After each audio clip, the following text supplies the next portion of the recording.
In this lesson, we'll learn kupu, or words for common social media sites. As we all know, like all cultures, all languages must evolve. If they don't, they'll be equipped for yesterday. The term for social media in Te Reo Māori is pai pāpori. Here are some kupu for the most common social media platforms. Facebook, Pukamata. Instagram, pai āhua. TikTok, koriata. Snapchat, Atapaki. Google, kūkara. YouTube, tiriata. Messenger, pūkarere.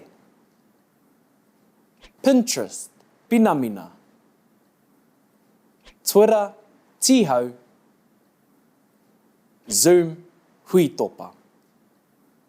There are endless amounts of platforms out there, but these are some of the most popular. Te Ataakura will take you through some more specific terms which are commonly used on these platforms. Ekui. Here are some common kupu used. Like, pai. Share, toha. Comment, tuku kōrero. Viral, uruta. Block, taupā. Tag, tohu. Ad, tāpiri.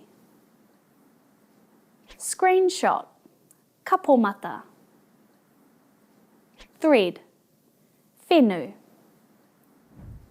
Next time you're scrolling, make sure to incorporate these terms into your mahi. We hope you enjoyed this lesson, and as always, karawhiua, give it a go.